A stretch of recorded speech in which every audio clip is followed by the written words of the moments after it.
할렐루야, 반갑습니다. 하나님 나라의 관점의 성경 관통 신약 6번째 시간입니다. 오늘은 일반 서신을 중심으로 여러분과 함께 하나님의 나라의 관점이 어떻게 서신서를 통해서 표현되고 있는지 살펴보려고 합니다. 먼저 전체적으로 다시 한번 복습하는 의미에서 살펴보는데, 이미 이제는 완전히 여러분들 안에 각인되고 또 여러분들 안에 이렇게 개념이 잡혔을 거라 생각됩니다. 하나님 나라라고 하는 이 관점, 세 가지 요소죠. 국민, 영토, 주권이라고 하는 이 요소가 성경에서도 동일하게 하나님의 나라의 백성들에 대한 이야기, 또 하나님 나라의 백성들에게 주어진 땅의 이야기, 그리고 그 땅에서의 하나님의 주권을 지키고 살아가는 이야기들이 성경의 큰 물줄기와 같이 창세기에서 계시록까지 이어져 있다는 것을 말씀드렸습니다. 하나님 나라의 관점에서 모든 것들은 하나님의 언약으로 하나님의 백성을 삼아주시는 이야기입니다. 그들이 특별해서도 아니고 대단해서도 아니고 오히려 약하지만 하나님의 약속을 통해서 하나님의 백성을 삼아주시고, 그리고 나서 그들에게 약속하신 땅을 주시며 그 땅에서 하나님의 주권을 지키고 살아가라고 말씀하시는 그 언약이 이 성경의 가장 중심에 있는 부분이라고 할 수 있습니다. 그래서 신약, 구약이라고 하는 거죠. 그러면 이 8조각으로 나눠진 구약과 신약의 이 구성은 여러분 이제는 몇 번을 계속해서 반복했기 때문에 여러분들이 이것을 통해서 성경 66권이 여러분들 머릿속에 다 들어와야 됩니다. 저도 하나하나 다 외우기는 어렵지만 이 퍼즐과 같은, 또 피자 조각 같은 이 조각을 통해서 하나씩 생각해 보면 66권이 외워지고 구별되는 데는 어렵지 않은 것 같습니다. 하나님 나라의 시작은 모세 오경을 통해서 하나님 나라가 어떻게 시작되는지를 보여주시죠. 아담과 하와에게 주셨던 에덴 동산, 그곳에 하나님의 주권을 지키도록 말씀하신 선악과, 거기에서 실패를 통해서 다시 하나님께서 시작하시고, 또 하나님께서 심판하심을 통해서 노아를 통해 다시 새롭게 시작하시고, 또 노아를 자손을 통해 다시 번성하지만 동일하게 인간들의 죄악이 퍼져나감을 통해서 다시 하나님께서는 그 땅 가운데 아브라함을 불러서 하나님의 백성됨을, 하나님의 백성에 대한 언약을 이루어가시고 있습니다. 그러고 나서 그들에게 하나님의 약속하신 땅을 가라고 말씀하시고, 그 땅에서 하나님의 주권을 지키도록 모세의 율법을 주시는 이야기가 모세 오경을 통해서 잘 나타나 있습니다. 그래서 그것은 하나님 나라의 시작이 어떻게 시작되었는지를 보여주고 있는 거죠. 역사서입니다.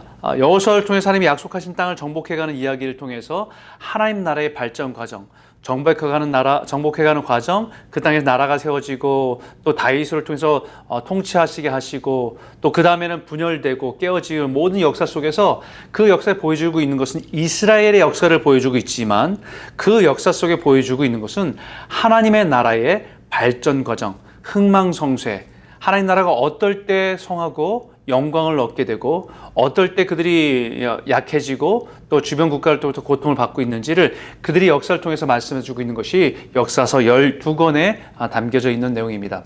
그 다음에 시가서는 우리가 중간에 있는 욥기, 시편, 잠언, 전도서, 아가서라고 하는 이 문학 장르와 같은, 어떻게 보면 시 같기도 하고 어떻게 보면은 사랑 이야기도 같기도 하는 그 이야기를 통해서 우리에게 무엇을 말씀하는 거냐? 그것은 하나님의 백성이 된 그 사람들 안에 하나님의 다스림 가운데 있을 때의 그들의 경험과 지혜를 담고 있는 것이 그 시가서에 있는 내용이라고 말씀드렸습니다.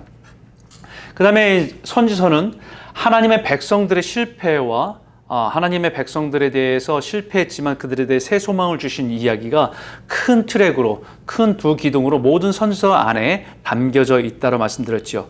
그래서 실패했지만 이스라엘 백성들이 역사 속에서 하나님의 주권을 지키고 살아가는 것에 대해서 철저하게 실패했지만 하나님은 그들에게 새 소망을 주셔서 그 소망이 누구를 통해서 이루어지냐면 하나님의 아들 예수 그리스도를 통해서 성취되었음을 복음서를 통해서 우리에게 말씀해주고 있습니다. 동일한 예수님과 함께 사역을 했던 제자들의 모습을 통해서 예수님의 사역과 말씀과 가르침을 조명하고 있지만, 다른 각도에서, 다른 관점에서 예수님을 조명함을 통해서 하나님 나라가 그분을 통해서 어떻게 성취되었는지를, 구약에 있는 모든 소망과 약속들이 어떻게 성취되었는지를 보여주고 있는 것이 복음서의 내용이다 말씀드렸고요. 그 다음에 역사서는 한 권이죠. 사도행전입니다. 사도행전을 통해서 하나님 나라가 어떻게 확장되고 있는지, expand 되고 있는지, 이게 지역적으로 예루살렘과 온 유다와 사마리아와 땅까지 이르러 하나님 나라가 번성해 가고 있는, 퍼져가고 있는 모습들을 보여줄 뿐만 아니라 예수를 믿는 사람들 안에, 그들 안에 변화들이 일어나는 것, 기적을 체험하며 변화들이 일어나는 것을 잘 담고 있는 것이 역사서의 내용이라고 말씀드릴 수 있죠.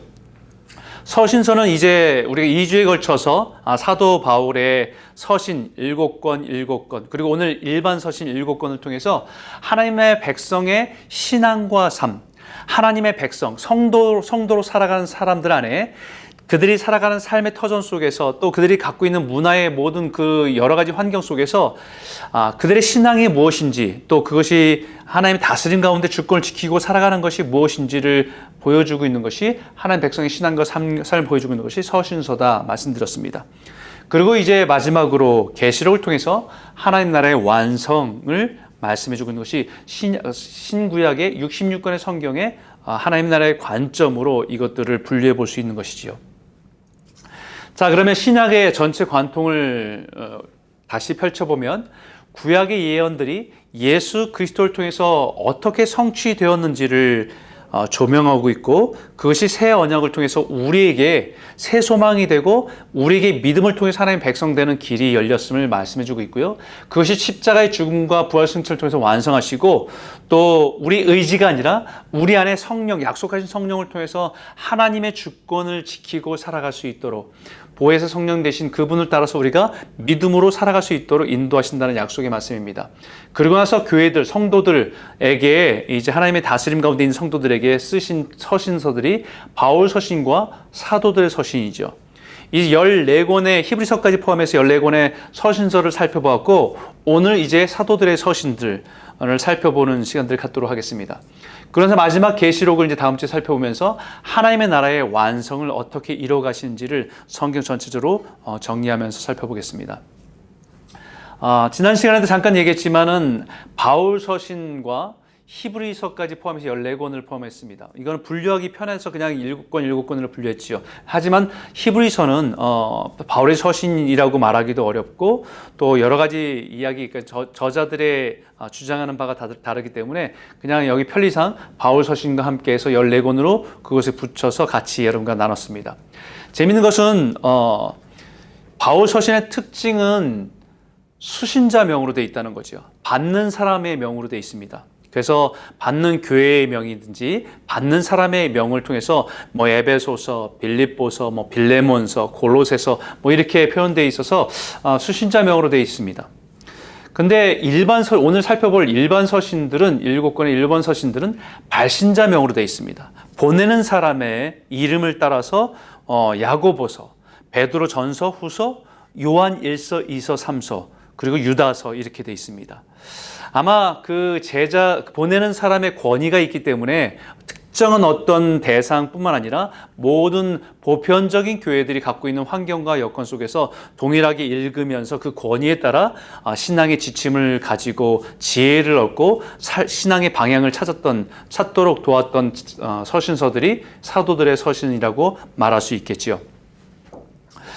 사도들의 서신들은 히브리서를 포함해서 8권을 여기 정리한다고 한다면 두 가지 핵심적인 내용이 사도들의 서신서 안에 담겨져 있습니다. 물론 사도 바울의 서신서 안에도 담겨져 있는 내용이긴 하지만 더 분명하게 담겨져 있는 것은 교회들과 성도들이 박해의 위험 가운데 노출되어 있고 이단의 도전 가운데 있다는 두 가지 문제가 함께 담겨져 있습니다. 이런 문제에 봉착한 성도들에게 어떻게 올바른 믿음을 가지고 살아가야 될지에 대해서 삶을 가리키고 지혜를 나눠주는 것이 이 서신서들의 주된 내용이라고 할 수 있습니다. 점점 더 로마의 박해가 점점 더 심해져 오고 그 속에서 믿음을 지켜야 되는 상황이죠. 박해를 견디면서 믿음을 지켜야 되는, 어떻게 보면 굉장히 어려운 상황에 있는 성도들 상황 속에서 그들에게 신앙을 가르치고 있는 서신서들의 내용입니다.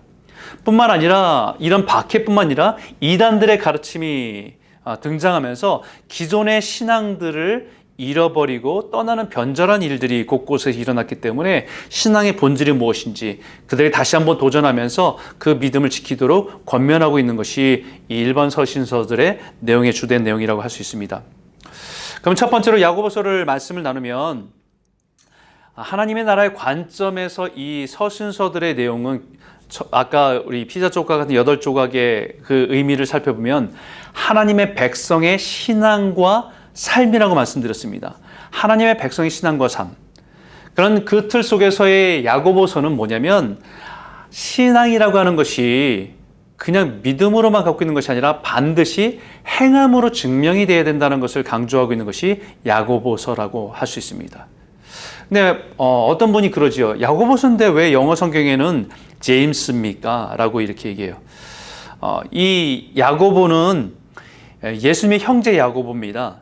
성경에 등장하는 야고보는 4명이 등장하는데 그 중에서 예수님의 제자도 있고 또 예수님의 형제도 있는데 그 중에서 예수님 형제인 야고보가 이 야고보서의 저자가 되죠. 왜 근데 야고보인데 왜 제이콥이 아니고 제임스냐? 사실은 이것에 대해서는 전적으로 이 인도 유럽 언어에 생긴 음역상의 변화 속에서 일어난 일들입니다. 중세 영어에서는 중세 영어서부터 제임스라고 쓰기 시작했는데 그 전에는 이게 고대 라틴어 음악에서는 라코무스라고 하는 그 발음이었어요.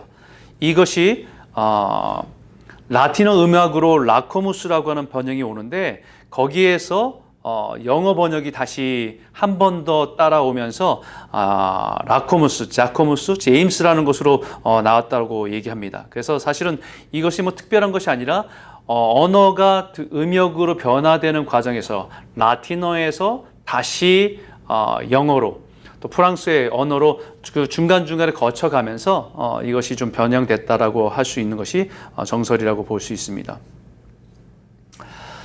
야고보서는 신약의 잠언이라고 하기도 하고 신약의 아모스서라고도 합니다. 왜냐하면 신약의 잠언처럼 짧게 거기에 담겨져 있는 지혜를 가르쳐주는 내용들이 곳곳에 있고요. 또 하나는 신약의 아모스라고 하는 어떤 정의와 공의에 대해서 올바른 삶에 대해서 강조하는 바가 있기 때문에 신약의 아모스서라고 말하기도 합니다. 이 야고보서는 내용들을 여러 번 읽다 보면 어떤 내용이냐면 예수님의 산상수훈이 이렇게 깊이 배어 있다는 느낌을 참 많이 느끼게 됩니다. 예수님의 산상수훈의 가르침이 이 야고보서의 곳곳에 숨겨져 있고 깊이 배어서 우리에게 가르쳐주고 있는 것을 볼 수 있는데요. 주된 핵심은 뭐냐면 너희는 말씀을 행하는 자가 되고 듣기만 하여 자신을 속이는 자가 되지 말라는 말처럼 믿음과 행함의 밸런스에 대한 이야기를 합니다. 믿음과 행함이 있는 밸런스. 믿음이 있다고 하면서 행함은 열매가 없는 사람들이 참 많이 있는데 그것을 가지고 믿음이 있다고 말만 하지 말고 행함으로 그것을 증명해야 하라고 말씀하고 있는 겁니다. 로마서와 갈라디아서가 강조한 것은 칭의입니다. 믿음으로 의롭게 된다는 것을 강조한 것이 로마서와 갈라디아서입니다. 어떻게 보면 로마서, 갈라디아서와 야고보서는 충돌하는 것처럼 보이는데 사실은 강조점이 다르다는 거지요. 교회가 처음 시작하고 믿음이 무엇인지를 혼돈 가운데 있고 율법을 지키고 또 믿음 가운데서 혼돈 가운데 있는 사람들에게 복음은 이런 것이다라고 강조한 것이 칭의, 믿음으로 시작하는 칭의에 대해 의롭게 되는 것이라고, 행함이 아니고 믿음으로 의롭게 되는 것이라고 강조한 것이 로마서, 갈라디아서라고 한다면 그것은 교회가 시작할 때에 강조점은 거기에 있었습니다. 하지만 이제 교회가 오랜 세월을 지나가면서 사람들 안에 믿음이 있다고 하는데 여전히 껍데기만 가지고 있는 가짜 신앙도 있고 껍데기만 있는 신앙들을 보면서 야고보서는 믿음이 있다고 한다면 분명히 행함을 통해서 그것을 증명해야 된다라고 말씀하고 있는 것이 강조점이 분명히 뒷부분에 있다는 것을 말씀하고 있는 거지요. 아마 이것은 우리 한국교회에도 동일한 입장에 있을 겁니다. 교회가 시작할 때는 믿음으로 의롭게 된다고, 예수, 천당, 불신, 지옥, 이거 하나만으로도 예수를 믿는 것인지 무엇인지를 분명하게 가르칠 수 있었던 시기가 있다고 한다면 오늘 이 시대에는 믿음을 갖고 있는 우리들의 신앙이 과연 정말 믿음을 갖고 있는 열매가 있는가라고 하는 질문 앞에서 우리의 성화된 삶에 대한 책임을 묻는 시대에 살고 있다라고 할 수 있는 것처럼, 야고보서는 오랜 세월 속에서 그냥 믿음이라고 하는 그런 형식적인 말만이 아니라 행함 속에 열매 있는 것을 강조하는 부분이다라고 할 수 있는 것이죠. 생각해 보십시오. 이 야고보가 예수님의 형제인데 자기의 친형이었던 이 예수님이 메시아라는 사실을 받아들이는 게 쉬웠겠습니까? 어렵겠습니까? 어려웠을 겁니다. 그런데 예수님이 부활하신 이후에 자신의 형 예수가 메시아임을 인정하고 믿고, 그리고 나서 이제 초대 기독교 안에 지도자로서의 역할들을 감당하는 사람이 야고보였습니다. 그래서 자신을 소개하기를 뭐라고 소개하냐면 하나님과 주 예수 그리스도의 종 야고보는 이라고 얘기합니다. 하나님과 주 예수 그리스도의 동생 야고보가 아니라 종 야고보는. 사실 마가복음 3장 31절, 마태복음 13장 55절에 예수님께서 고향에서 배척받은 분위기가 나타나죠. 그리고 거기에 사람들이 이렇게 얘기합니다. 이는 목수의 아들이 아니냐고. 그의 어머니 마리아, 그리고 그 형제 야고보, 요셉, 시몬, 유다, 그의 누이들이 있는 그 예수가 아니냐라고 얘기합니다. 거기에 있었던 야고보, 바로 그 사람이 오늘 이 야고보서의 저자가 되는 것이죠. 그러고 나서 유대적인 배경 속에서 12지파에게 문안하노라라고 얘기하는 것처럼 예수를 믿는 사람이지만 여전히 12지파 속에서 우리가 그 유대적인 그 컨셉 속에서 생각하고 있는 것을 포함하고 있는 거죠. 디아스포라 유대인들, 흩어진 12지파에 대한 이야기를 하면서 믿음으로 하나님의 자녀가 된 12지파 속에서 있는 사람들에게 말하고 있다라고 합니다. 이 야고보의 역할이 가장 중요했던 때가 언제냐면 사도 바울이 1차 선교 여행을 다녀오고 나서 이제 예루살렘 공의회가 일어날 때 복음과 율법을 정리해서 하나의 지침을 줄 때 그 회의를 한 것이죠. 그때 지도자였던 사람이 이 야고보였다는 겁니다. 야고보서의 중심된 내용은 뭐냐면 스스로 속이는 자가 되지 말라는 거죠. 자기 기만하지 말라는 겁니다. 자기 기만하지 말라. 그러니까 믿음이 있다라고 하면서 열매가 없는 것을 가지고 스스로 속이지 말라는 것입니다. 그러면서 얘기하는 것이 너희는 말씀을 행하는 자가 되고 듣기만 하여 자신을 속이는 자가 되지 말라. 듣고 배운 것이 그것이 신앙이 아니라 믿고 아는 것이, 그것이 삶에서 어떤 열매가 나타나고 삶으로 증명되는 것이, 그것이야말로 믿음을 증명할 수 있는 열매다라고 얘기하는 것이죠. 그것이 경건함이고 그것이 삶을 통해서 드러난다라고 말씀할 수 있는 것입니다. 행함의 중요성을 가르치는 것입니다.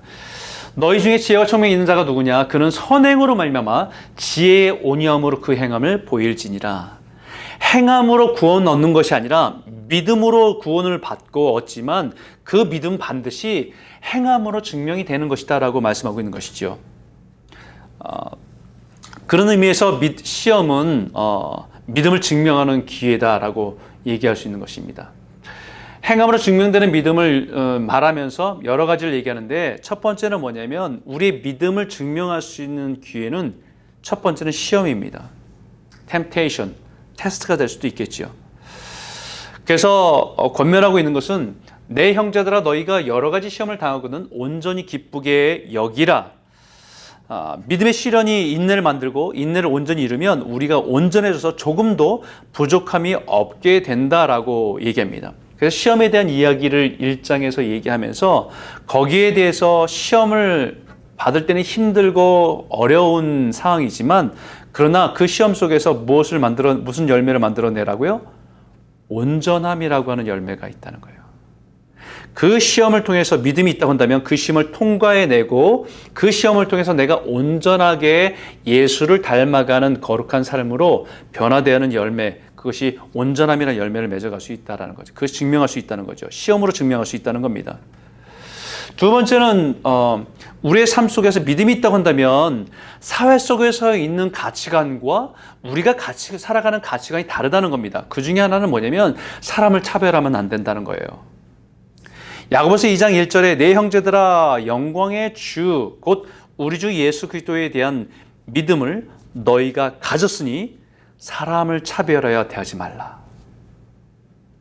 여러분, 이것은 우리는 이것은 오늘날 살아가는 우리들에게는 어떻게 보면 당연한 주제이지만 당시에는 굉장히 어려운 주제였을 겁니다. 노예 제도가 있고 신분의 제도가 있고 계급의 차이가 있는 그 사회 속에서 예수를 믿는 사람이 믿음을 가진 사람이라고 한다면 그 사회의 보편적인 그런 가치관을 따르는 것이 아니라 예수님께서 말씀하시는 하나님께서 가르쳐 주시는 그 믿음을 따라서 우리는 그 삶의 열매를 가지고 살아가야 된다. 그 첫 번째가 차별하지 마라. 하나님 앞에서 우리가 누구나 다 평등하다라는 것을 가지고 살아가야 한다라는 것입니다. 세 번째는 믿음이 있다고 한다면 우리의 삶에 변화가 반드시 있어야 되는데 그 첫 번째 변화는 가장 중요한 변화는 어디냐? 그것은 말입니다. 말에 주의하라. 야고보 3장 2절에 이렇게 합니다. 우리가 다 실수가 많으니 만일 말에 실수가 없는 자라면 곧 온전한 사람이라 능히 온몸도 굴레 씌우리라. 찬입에서 찬송과 저주가 함께 나올 수 있겠냐? 아니라고. 우리는 하나님의 성령의 다스림, 하나님의 주권을 인정하고 살아가는 하나님의 백성이라고 한다면 가장 먼저 변화될 영역은 말이라는 거죠. 말은 그 사람이 진짜 믿음을 가지고 살아가는 사람인지 아닌지를 드러내는, 증명할 수 있는 열매다라는 것이지요. 그래서 그 말은 성숙함의 증거다. 사람이 성숙해질수록, 더 깊어질수록, 하나님의 은혜를 더 체험할수록 말이 변해지는 거죠. 네 번째는 우리는 세상에 살지만, 세상에 속하여 살지만 세상에 버타여 사는 사람들이 아니다. 우리는 세상에서 구별된 사람으로 우리는 살아가는 것이다 라고 말하고 있는 것이고요. 네 번째, 다섯 번째 있어서는 우리가 그 세상 속에 살 때에 세상에 살지만 세상의 것들을 추구하고 그것을 소유하고 그것을 자랑하는 자가 아니라 그 특별히 사치하는 것에 대해서 우리는 절제하면서 살아가는 사람들이다. 이것을 다섯 가지에 나타나는 그 모습들이 우리 믿음이 있다고 한다면 이것이 우리 삶의 열매로 나타나야 되는을 우리 강조하고 있다는 것이지요. 야고보서를 다시 한번 정리하면 진짜 믿음은 세 가지를 통해서 확인할 수 있다. 세 가지를 통해서 확인할 수 있다. 여러분, 우리의 믿음이 진짜 내가 믿음을 가지고 있는지 언제 확인할 수 있냐면요. 세 가지예요. 여기서 얘기하는 것 첫 번째는 뭐냐면 우리를 시험을 만날 때 내 삶에 믿음이 살아있는지를 확인할 수 있습니다. 어려움을 만나면 내 안에 잘 될 때 말했던 믿음이 아니라 어려움을 만나면, 시험을 만나면 내 안에 이 믿음이 생명이 있는지를 우리가 발견할 수 있다는 거죠. 두 번째는 열매입니다. 내 삶에 예수를 닮아가는 열매가 있는가. 갈라디아서 5장 22절에 있는 성령의 열매처럼 우리 안에 예수를 믿기 전에 있었던 삶과 예수를 믿으면서 나타나는 열매들이 있는가. 세 번째는 능력입니다. 믿음으로 살았다고 할 때는 우리 안에 능력이 나타나요. 살아가게 하는 능력, 죄를 거부할 수 있는 능력, 연약한 자를 붙들어주고 함께 이끌어갈 수 있는 능력, 기도할 수 있는 능력, 또 의인의 간구는 역사의 힘이 크다고 말씀하는 것처럼 우리의 믿음을 가지고 내 삶 가운데 나타나는 능력의 간증들이 있어야 된다는 거예요. 그것을 통해서 우리가 우리의 믿음이 살아있는지를 확인해 볼 수 있고 증명할 수 있다라고 합니다. 이 세 가지는 우리의 신앙의 리트머스 종이다라는 거예요. 사람이 믿음이 있다 없다를 말로 표현하는 것이 아니라 이 세 가지 안에서 우리는 우리 믿음이 증명된다라고 강조하고 있는 것이 야고보서입니다. 그다음에 베드로전서입니다. 베드로전서는 여러분이 알다시피 그냥 이름 그대로 사도 베드로의 권위를 가지고 교회에 쓴 편지입니다. 여기에서 하나님 나라의 관점 속에서 이 의미를 살펴보면 하나님의 백성의 신앙과 삶이 고난을 통해서 소망과 인내를 만들어내는 거룩한 삶으로 나아간다는 것을 강조하고 있습니다. 고난 가운데 살아간 성도들에게 쓴 편지입니다. 근데 이 편지 속에서 강조하고 있는 키워드가 하나 있어요. 이 베드로전서의 이 5장까지의 내용 중에서 강조하고 있는 키워드는 뭐냐면 우린 누구냐? 우린 나그네다. 고난이 오지만 우리는 나그네다. 우리는 돌아갈 본향이 있는 곳, 하나님 아버지, 하나님 나라 완성되는 그 나라를 향해서 살아가는 나그네일 뿐이다 라고 하면서 이것을 잊지 말라고 키워드를 주고 있는 것이 나그네라는 사실이에요. 그래서 여기 이렇게 말합니다. 예수 그리스도의 사도 베드로는 본도, 갈라디아, 갑바도기아, 아시아와 비두니아에 흩어진 나그네에게 이 편지를 쓴다라고 말씀합니다. 흩어진 나그네. 흩어진 나그네라고 하는 이 단어가 디아스페이로라고 하는 헬라어입니다. 디아스페이로. 디아는 널리, 스페이로는 씨를 이렇게 뿌리다라는 뜻이거든요. 그래서 이 의미를 생각해 보면 흩어진 나그네라고 하는 것은 우리가 스스로 흩어진 것처럼 생각하지만 사실은 이 원어의 의미를 보면 누군가에 의해서 뿌려진 나그네예요. 주체는 누굽니까? 농부입니다. 예수님이 씨 뿌리는 비유처럼 우리를 이 땅 가운데 하나의 복음의 씨로 뿌려놓은 사람들이란 뜻이에요. 디아스포라 유대인, 디아스포라 이민자들.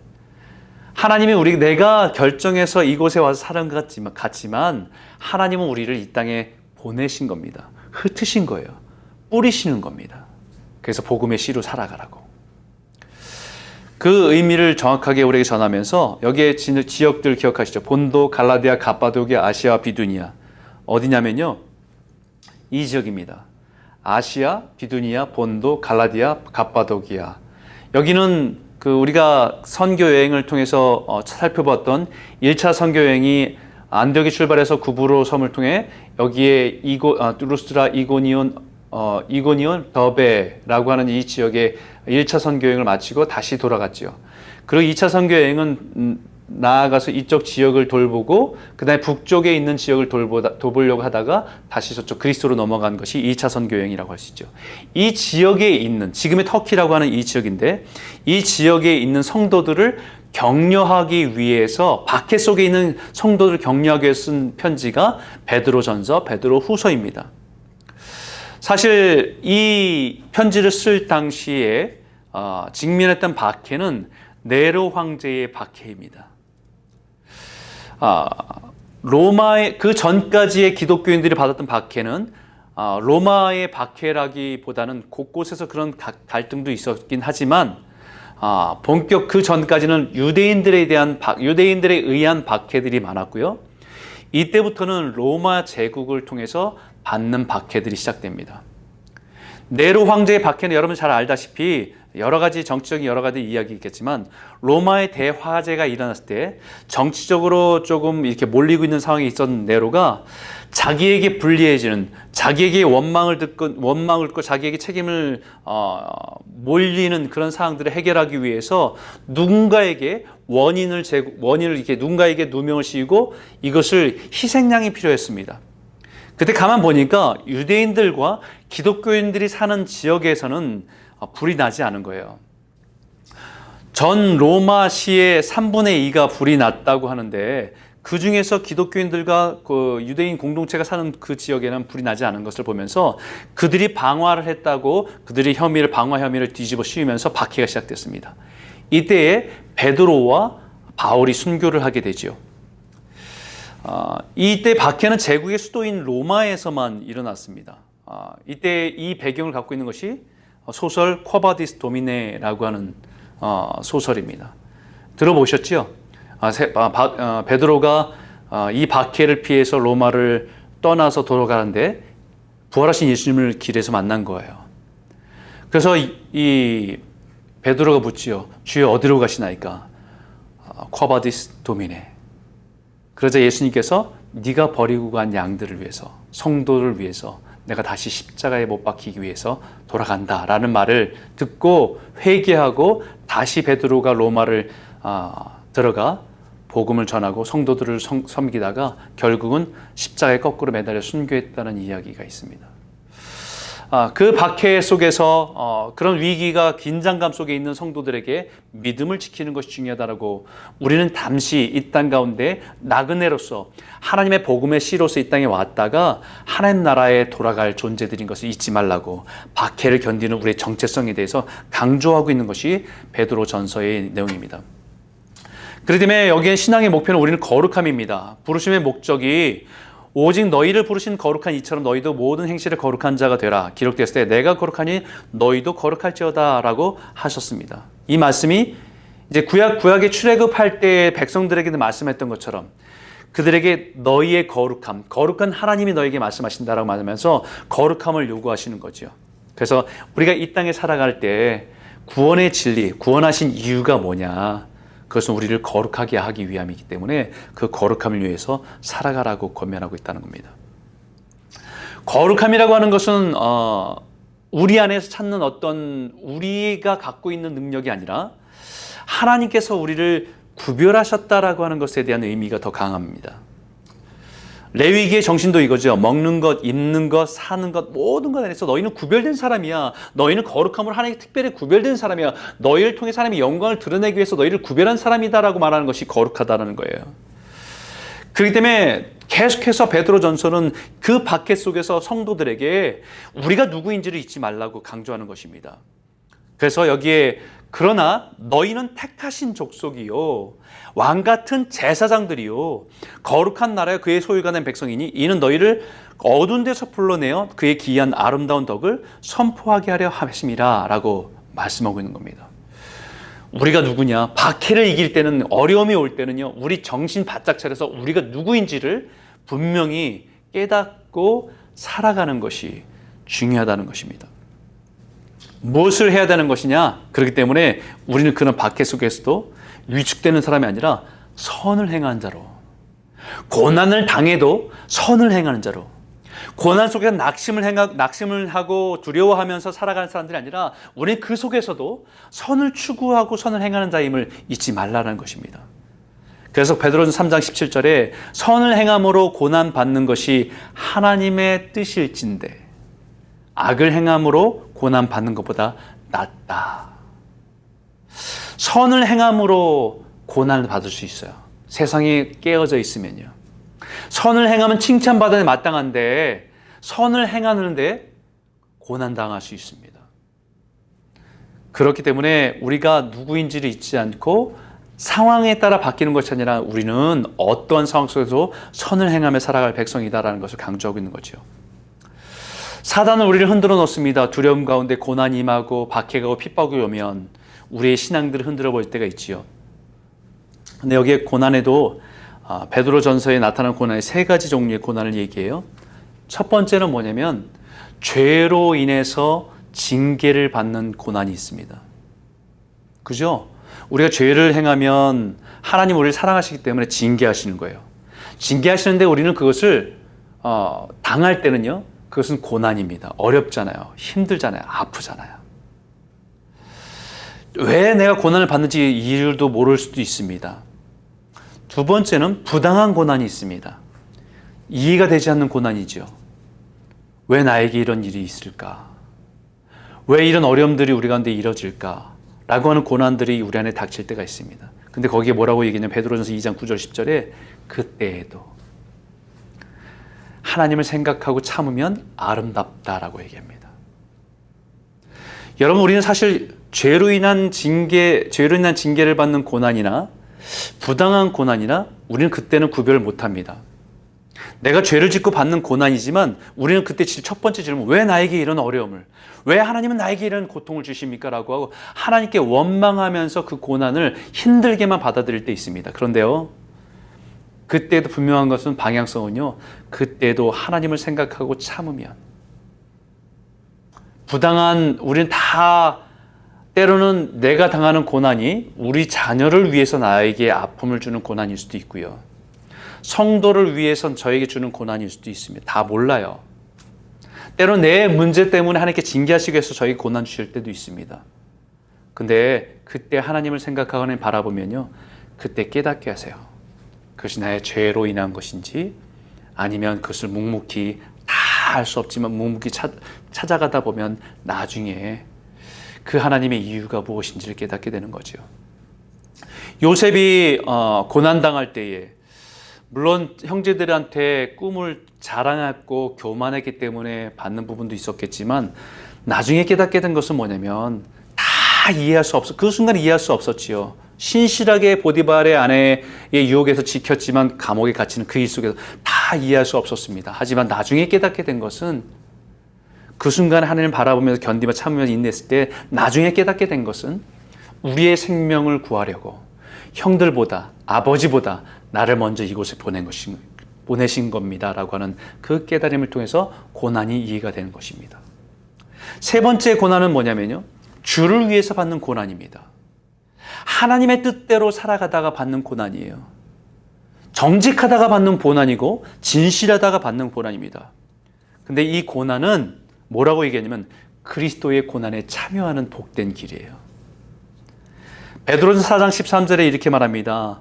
오히려 너희가 그리스도의 고난에 참여하는 것을 즐거워하라. 이는 그의 영광을 나타내실 때 너희로 즐거워하고 기뻐하게 하려 함이라. 예수를 닮아가는 고난이에요.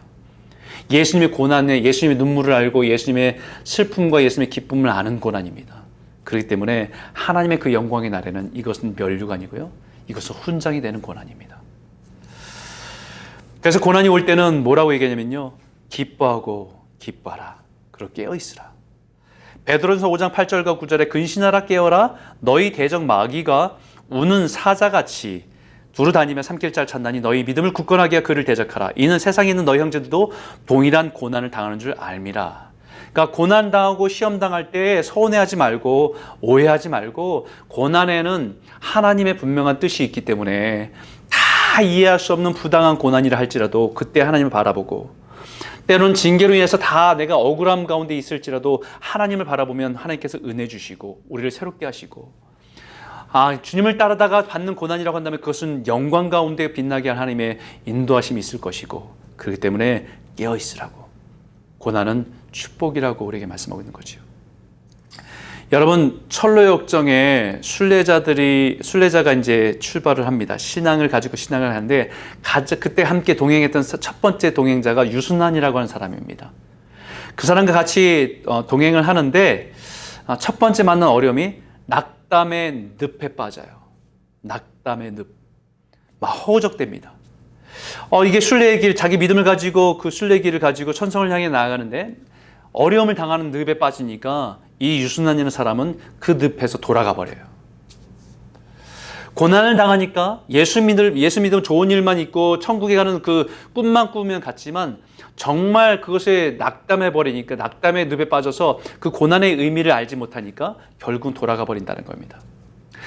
이 사도 베드로는 지금 박해 가운데, 핍박 가운데 있는 성도들에게 우리가 고난을 당하고 박해를 당하지만 거기에서 위축되지 말고 이 고난을 통과해서 믿음을 가지고, 우리가 누구인지를 분명히 받고 믿음을 가지고 이겨내라고 권면하고 있는 것이지요.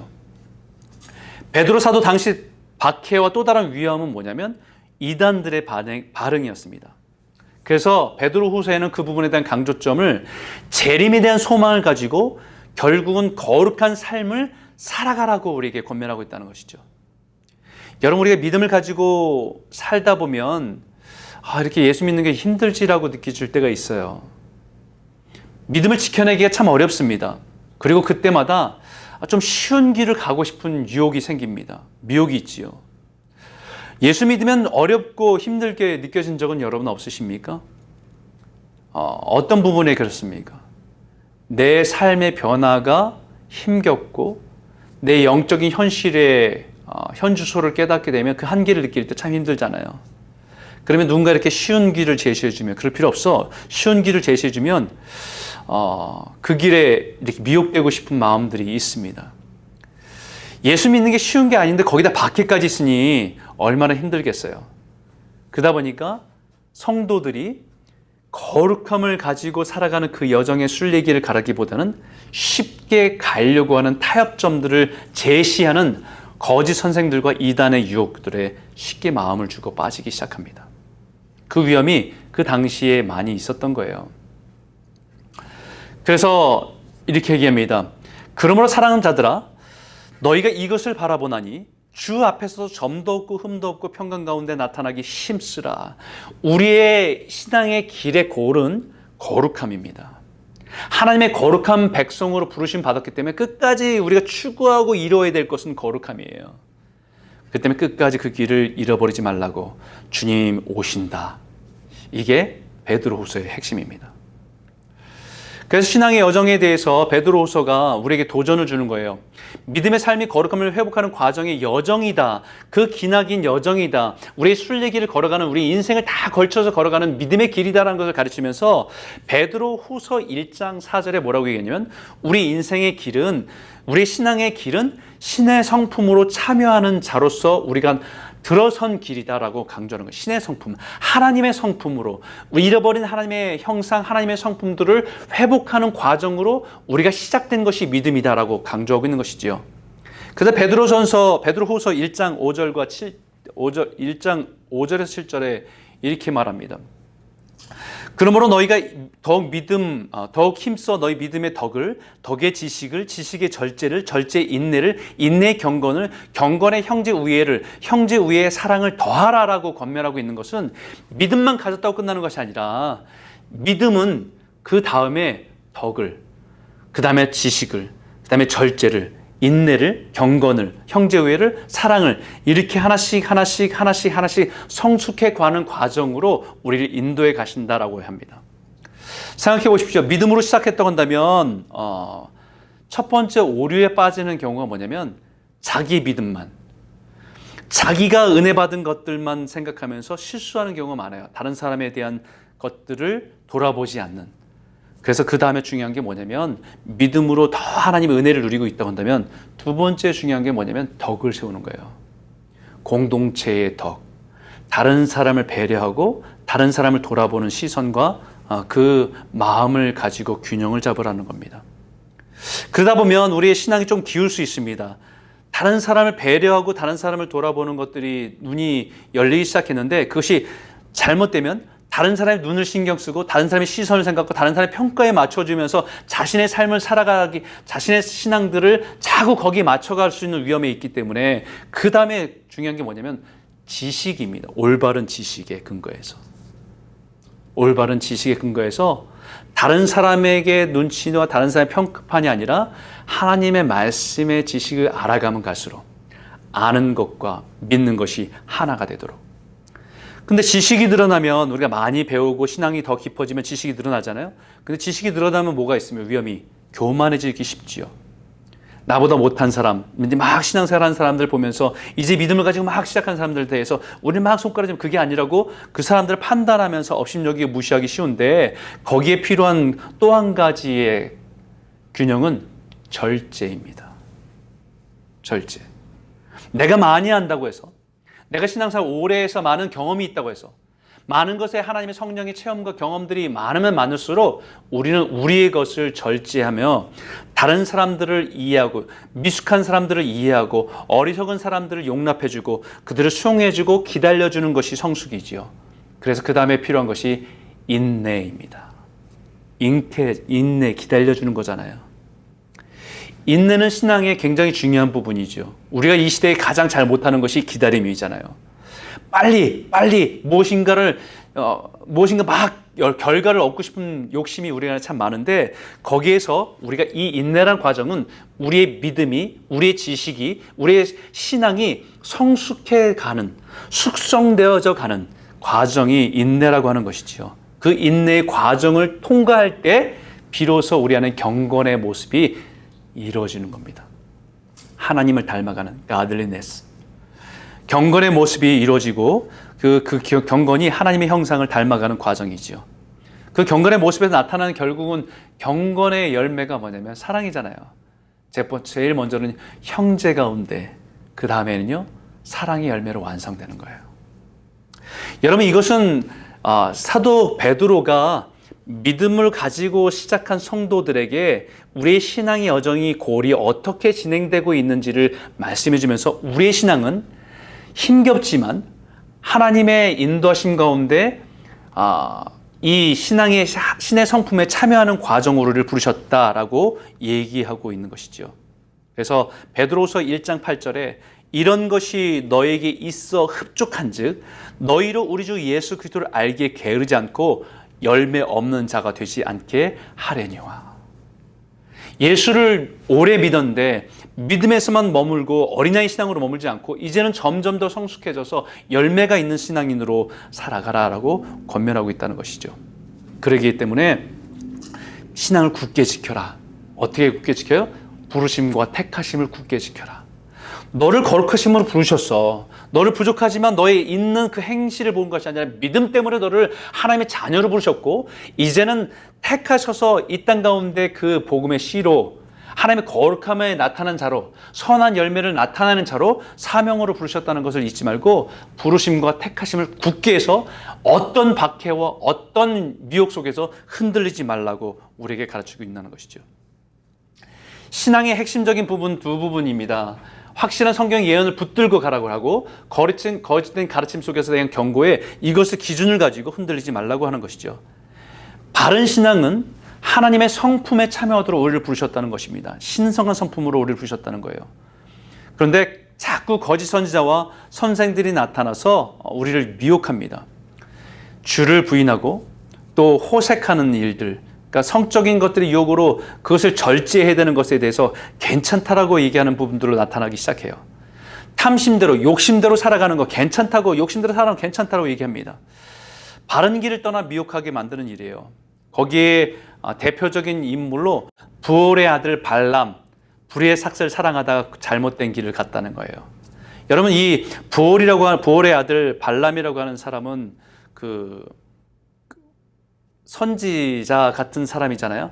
이제 이스라엘 백성들 구약에 나타났던 인물인데 이건 다시 이제 유다서에 다시 한번 설명해 드릴게요. 왜 이 사람들의 가르침이 매력적일까? 신앙의 길은 예수를 따라 가르침을 따라 바른 길을 걸어가는 것인데 그 바른 길이라고 하는 것은 우리의 욕심과 세상의 욕망과 끊임없이 싸우면서 그 길을 걸어가는 것이에요. 그런데 그 길에서의 타협점은 그 우리 욕망들을 그대로 간직하고 그것을 가지고도 괜찮다라고 말하는 그 가르침에 쉽게 우리는 그것을 미혹받을 수 있는 미혹들이 많다는 것입니다. 그래서 말세에는 심판과 멸망의 날, 은혜의 날에 지식에 따라 자라가라고 영광이 영원하기 때문에 그것을 향해서 우리는 살아가는 것을 잊지 말라고 세 가지를 얘기하죠. 신성한 성품과 시험과 유혹을 이기고 재림에 대한 소망을 가지고 그런 박해와 미혹을 지나가야 된다고 가르쳐주고 있습니다. 요한서신입니다. 요한서신은 요한 사도가 기록되어 있습니다. 요한복음과 같은 비슷한 가르침들이 중복되는 부분, 강조점이 중복되는 부분들이 많이 있습니다.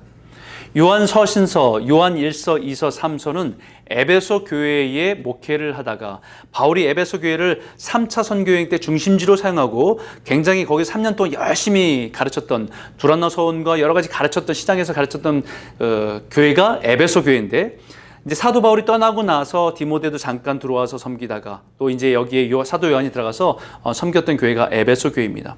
요한계시록에도 첫 번째 교회로 등장하는 교회가 에베소 교회였던 것처럼 굉장히 중요한 교회죠.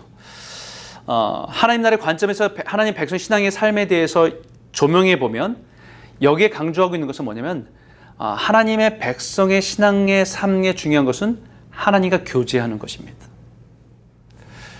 신앙을 자꾸 무겁다고 힘들다고 하는 것은 마치 우리가 예수님의 가르침에 이것을 율법으로 지켜야 될 항목처럼 느끼고 짊어지고 가는 것이 아니라 신앙의 본질은 해야 될 건 must do가 아니라 하나님의 펠로우십 가운데 들어가서 교제함을 통해서 그 친밀함 가운데 누려지는 은혜다라는 것을 강조하고 있는 것이 요한 사도의 서신서입니다. 요한 사도가 이 편지를 1서, 2서, 3서를 편지를 쓸 때는 언제냐면 로마 제국의 도미티안 황제의 박해가 있을 때입니다. 기독교 박해가 굉장히 심화될 때 있습니다. 네로 박해는 주로 아까 말씀드렸던 주로 로마의 주변에서 일어났던 박해였다고 한다면 이 네로 황제의 친위 대장이었고 유능한 장군이었던 이 도미티안이 황제가 되고 나서는 자신을 주와 하나님을 부를 것을 모든 식민지에게, 유대인들에게, 기독교인들에게 요구를 했습니다.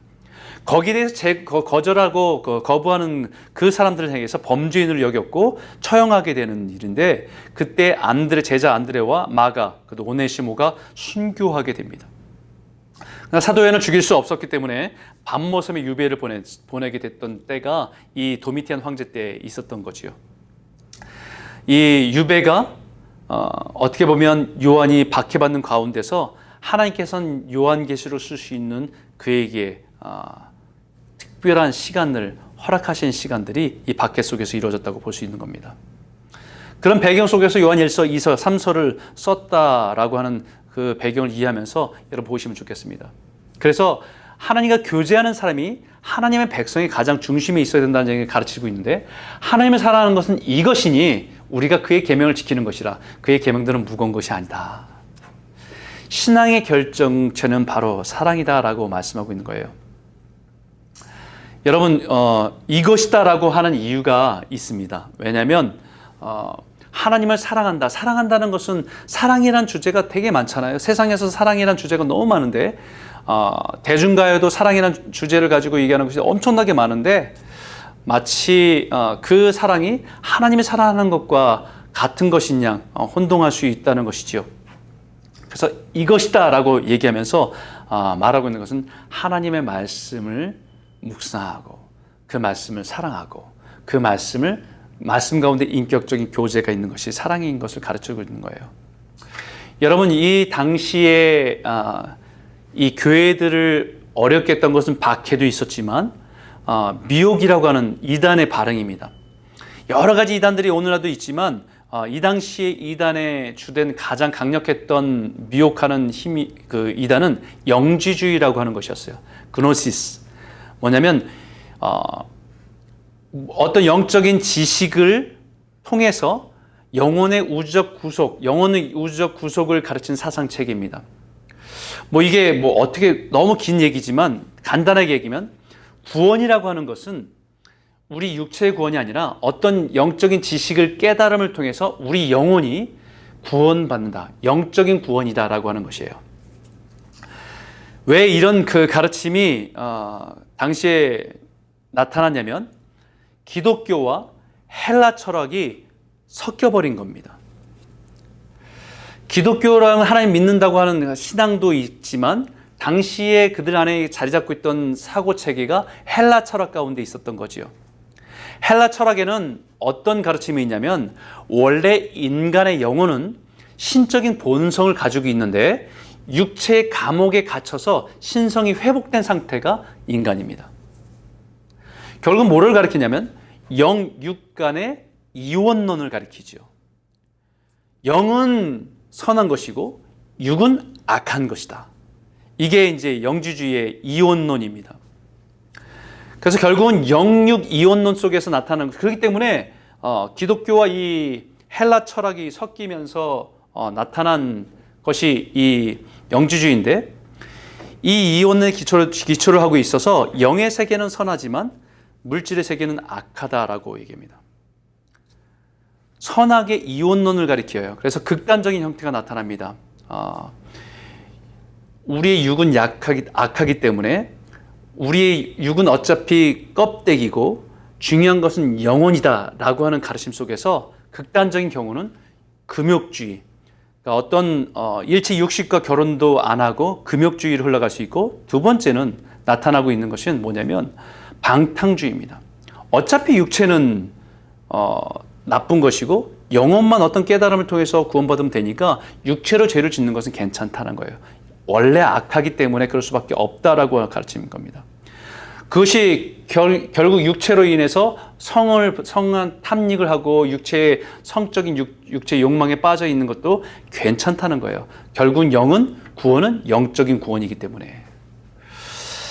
그 때문에 사람들이 예수를 믿고 신앙을 지키면 거룩함을 추구하러 가는 길이 사실은 힘겹잖아요. 그리고 자신의 욕망도 다 절제해야 되고 포기해야 되고. 그런데 괜찮다는 거지요. 그렇게 육으로 죄를 벗는 것은 괜찮다는 겁니다. 결국 구원은 영적인 구원이고 깨달음에서 얻는 것이기 때문에 그것이 사람들이 그 길을 떠나게 돼요. 여러분 이 얘기를 어디서 많이 들어본 것 같지 않습니까? 구원파의 가르침도 여기서 나옵니다. 결국 우리 신약에 있었던 신약의 초대교회에 있었던 이단들을 연구해 보면요, 그 뿌리는 결국은 오늘날 계속 이어져 와서 오늘날 우리에게 다가와서 수많은 성도들을 위협하는, 수많은 사람들을 미혹하는 그런 이단의 뿌리가 계속해서 연결되어져 있다는 것을 알게 됩니다.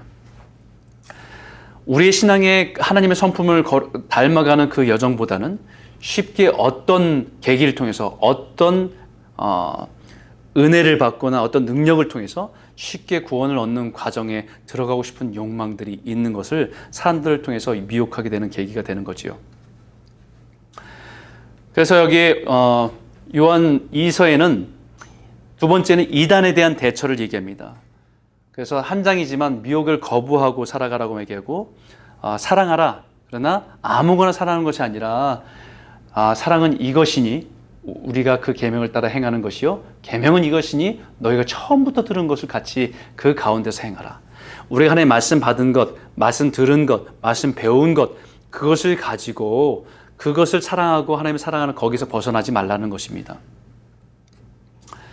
그래서 여기에 가르치면 서로 사랑하라. 그러나 이단을 경계하라 라고 얘기하는 것. 세상에 얘기하는, 이단이 얘기하는 그런 사랑이 아니라 하나님이 가르쳐 주시는, 예수님이 가르쳐 주신 그 가르침 속에서 우리는 사랑하고 섬기는 것이다. 요한 3서는 전도제에 대한 대접을 얘기합니다. 요한 3서는 가이오에게 쓴 편지라고 표현하고 있는데, 거기에 유명한 말씀이 있죠. 사랑하는 자여, 내 영혼이 잘됨 같이 내가 범사에 잘되고 강건하기를 내가 간구하노라 라고 얘기합니다. 여기 가이오라고 하는 사람에게 편지를 쓰면서 칭찬하죠. 그리고 형제들이 칭찬한다고 하고, 그 가이오는 진리 안에서 행한다라고 얘기합니다.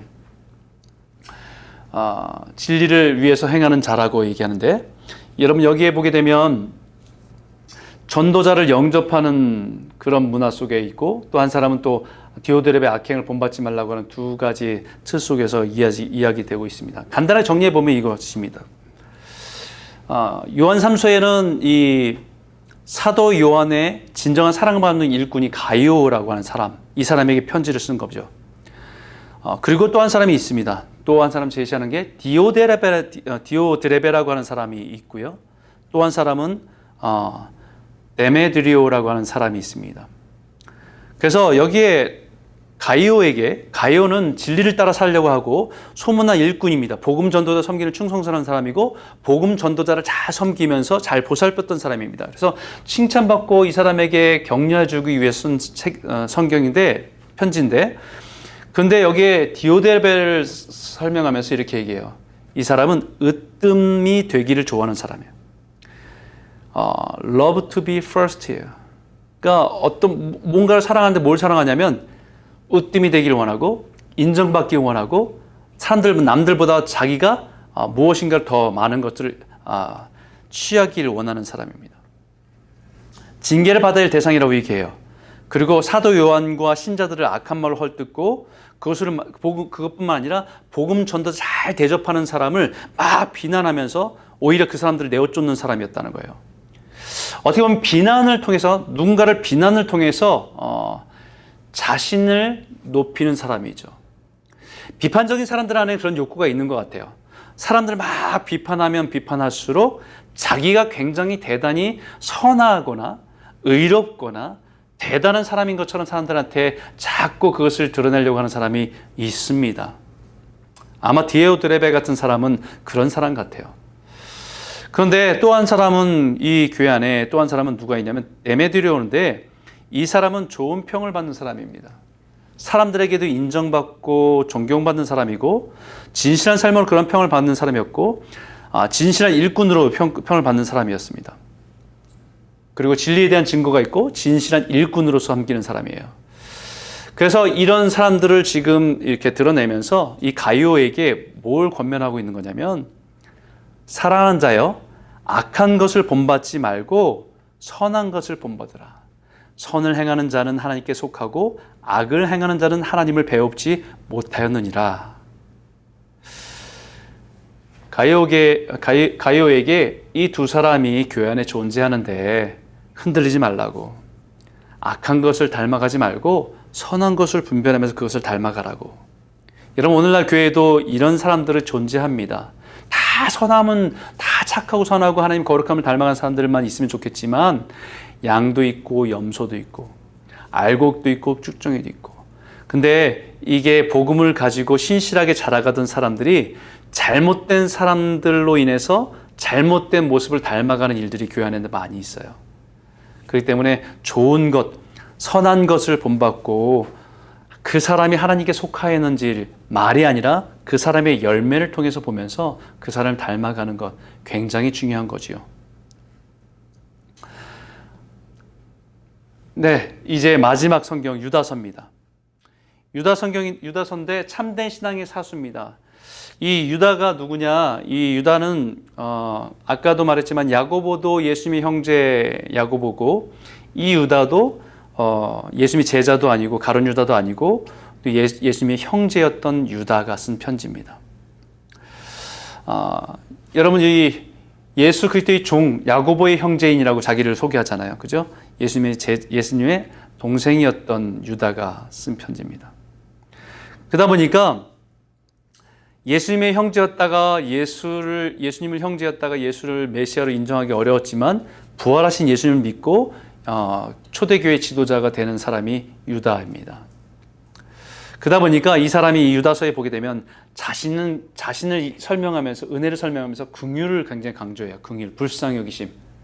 왜냐하면 하마터면 예수님을 가장 가까이 있으면서 예수님을 메시아인지 모르고 살 수 있었던 사람이 자기였는데, 부활하신 예수님이 자기를 만나주셔서 예수님이 하나님의 아들인 것을 알았기 때문에, 믿었기 때문에, 깨닫게 됐기 때문에. 그래서 이 사람의 인생의 중요한 키워드는요, 긍휼, 불쌍히 여기심. 그래서 은혜를 누렸다라는 거죠.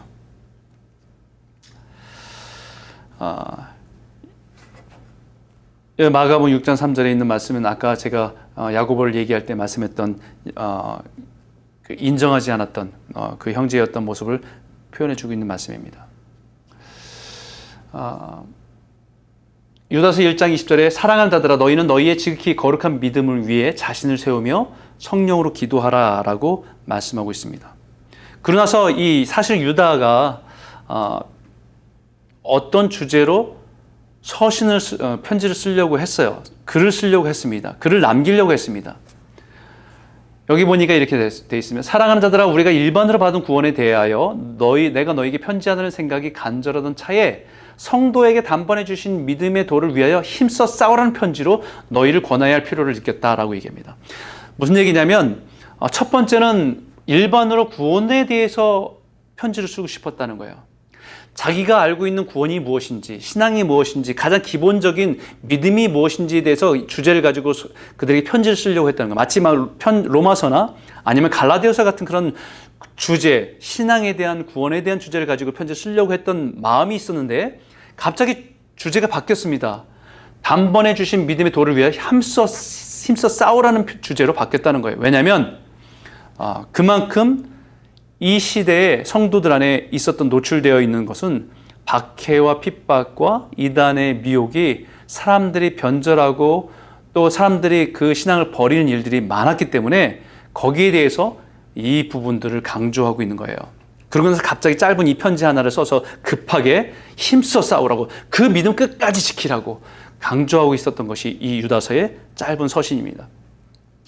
그러면서 사람들 안에 어떤 일이 일어나냐면, 교회 안에서 신앙을 갖고 있던 사람들 안에 변절하는 일들이 일어나는데, 그 세 가지가 뭐냐면, 가인의 길로 행하다가 삭슬 위하여 발람의 길로 간 사람들이 있고, 고라의 패역을 따라 멸망을 받았다라고 세 가지 카테고리 속에서 있었던, 구약에 있었던 사건을 가지고 신약의 성도들 안에, 우리 안에서 지금 일어나는 일들이 바로 이와 같은 일들로 사람들이 무너지고 변절하고 벗어나고 떠나라고 하고 있는 일이다라고 하는 것을 정리해주고 있는 것입니다.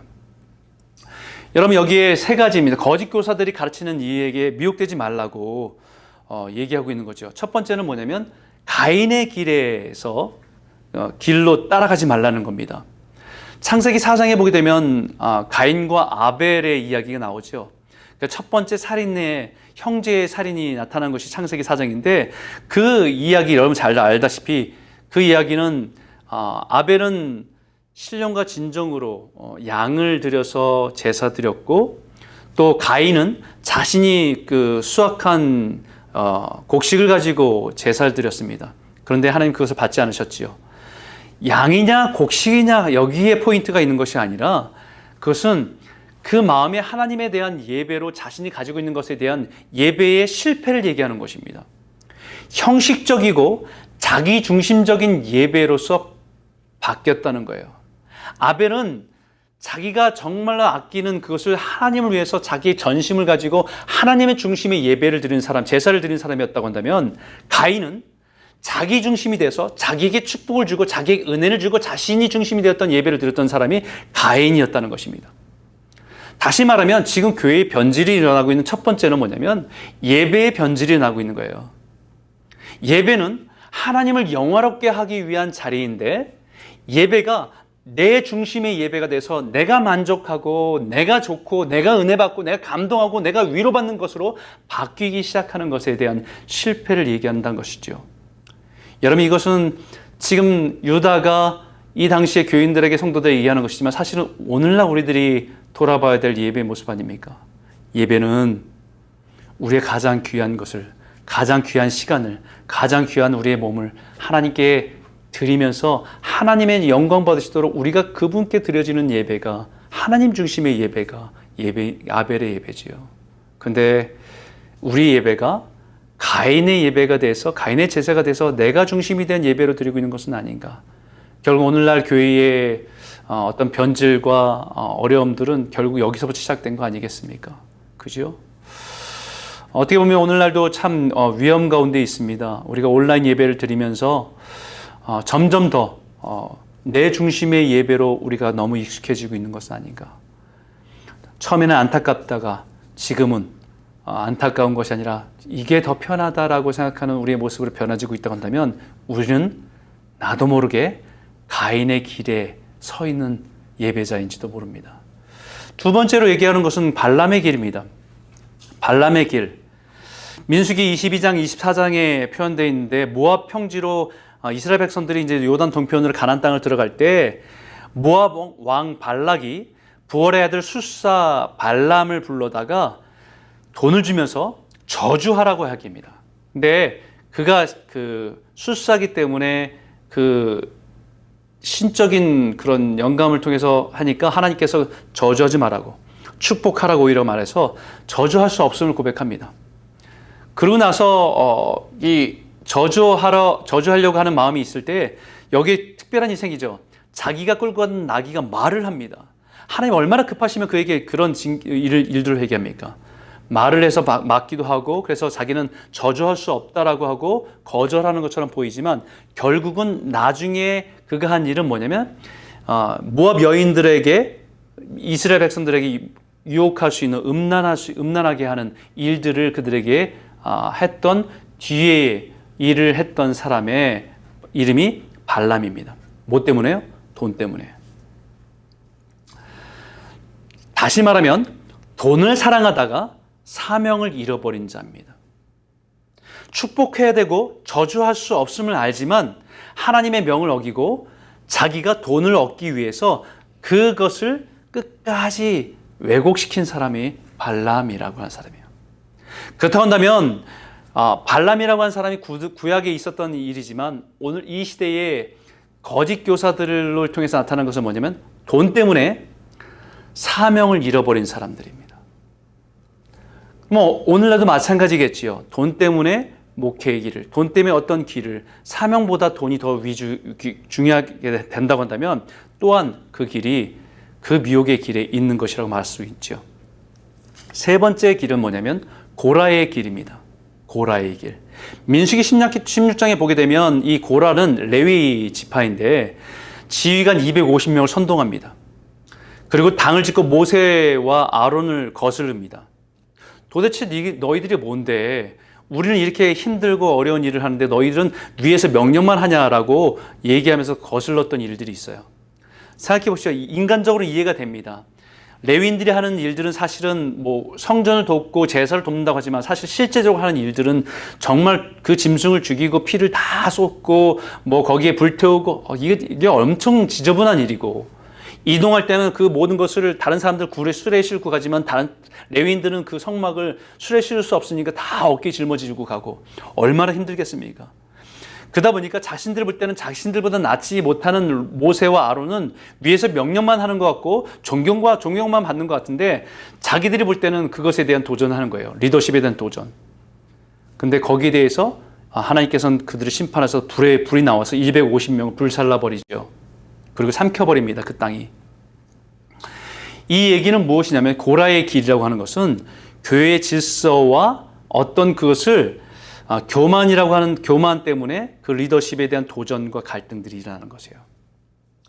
여러분, 어떻게 보면 이게 초대교회에 일어났던 일들이 오늘날 동일하게 오늘날 우리가 살아가는, 우리가 섬기는 교회에서 동일하게 일어날 수 있다는 거예요.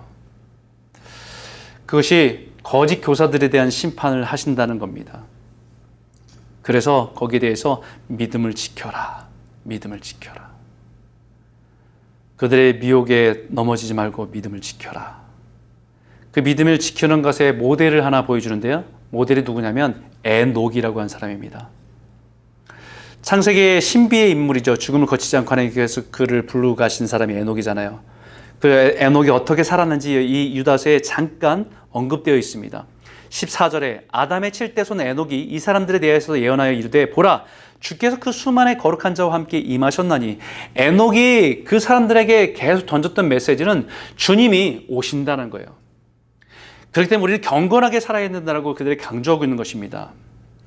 경건하게 살아야 된다고 강조하고 있는 거죠. 그가 던졌던 메시지는 이거예요. 이는 무사람을 심판하사 모든 경건하지 않은 자가 경건하지 않게 행한 모든 경건하지 않은 일과 경건하지 않은 죄인들이 주를 거슬한 모든 완악한 말로 말미암아 그들을 정죄하려 하심이니라 하셨느니라.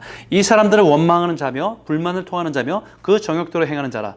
그 입으로 자랑하는 말을 하며 이익을 위하여 아첨하느니라 라고 얘기해요. 이 메시지를 누구에게 한 거냐면, 당시에 창세기에 있었던 이 족보에 있었던 일이잖아요. 에녹이 굉장히 짧게 나와요. 근데 그 사람이 어떤 메시지를 가지고 살았는지 유다서에는 잠깐 언급을 하는 겁니다. 좀 표현하는 거죠. 여러분, 이게 그 창세기 5장에 있는 족보를 좀 펼쳐서 제가 이렇게 좀 도표를 만들어 봤어요. 그랬더니 아담이 930세를 살았고, 이렇게 도표를 만들어 봤더니 에녹이 365세를 살았는데 300년 동안에 무두셀라를 낳고 300년 동안에 하나님과 동행하였더라라고 얘기합니다. 그러고 나서 하나님께서 그를 죽음을 거치지 않고 그를 데려가셨다고 얘기해요. 여러분, 이 에녹이 300년 동안 동행하며 살았던 메시지가 뭐냐면, 그 당시에 있는 사람들에게, 여러분 900세, 800세 사는 사람들에게 죽음이 어떤 의미일까요? 아마 죽음은 굉장히 멀리 있는 느낌일 겁니다. 그리고 그들의 욕심대로 살아가는 족보가 창세기 6장에 있는 사람들의 이 족보지요. 경건하지 않게 살아가요. 그들에게 분명히 얘기한 것은 뭐냐면요, 우리의 인생은 반드시 하나님 앞에서 심판받는다. 그 경건한 사람들과 함께 오셔서 그들을 심판하실 때가 올 거야. 수많은 거룩한 자와 함께 오실 때 우리는 그 앞에 선다. 그렇기 때문에 우리는 경건하게 살아야 된다는 것을 계속해서 강조하고 있었던 것이 에녹의 메시지였다는 거예요. 이거는 이 도표에 대한 설명은 여러분 창세기의 부분에 들어가면 조금 더 여러분 자세한 설명을 들을 수 있을 것 같습니다. 참고하시기 바라고요. 그래서 유다서의 결론은 뭐냐면, 수많은 박해와 수많은 어려움 속에서 있을 때 미혹되는 일이 있지 말고, 흔들리지 말고, 자꾸 변질되고 자꾸 잘못된 가르침에 빠지지 말고 이렇게 살아가는 거지요. 능히 너희를 보호하사 거침이 없게 하시고 너희를 그 영광 가운데 흠이 없이 기쁨으로 서게 하실 이 곧 우리 구주 홀로 하나이신 하나님께 우리 주 예수 그리스도로 말미암아 영광과 위엄과 권력과 권세가 영원전부터 이제와 영원토록 있을지어다. 아멘. 주님 앞에서 주님이 우리를 거룩하게 하게 하실 거라고, 그 길을 끝까지 걸어가자고. 변절하지 말고, 가인의 길에 들지 말고, 발람의 길에 들지 말고, 고라의 자손의 길을 들지 말고, 우리가 그 말씀을 따라 에녹과 같이 경건한 삶을 살아가는 길에 끝까지 걸어가자라고 하는 도전이 유다서의 메시지의 핵심입니다. 예, 오늘 이것이 오늘 여기까지의 말씀이고요. 다음 주에 마지막 성경입니다. 계시록입니다. 어쩌면 이 시대에 계시록이 굉장히 중요한 우리 인생에 소망을 주는 책이기 때문에 여러분 꼭 한번 읽어보시고 오시면 좋겠고요. 여러분 여기서 각 교담들마다 견해들이 다르지만 거기에 우리에게 복음주의적으로 우리가 붙들어야 될 것이 무엇인지를 한번 같이 나누려고 합니다. 여러분 책도 읽어오시고 요한계시록도 한번 읽어오시면 좋겠습니다. 네, 감사합니다. 수고하셨습니다. 한 주간 주 안에서 평안하시기 바랍니다.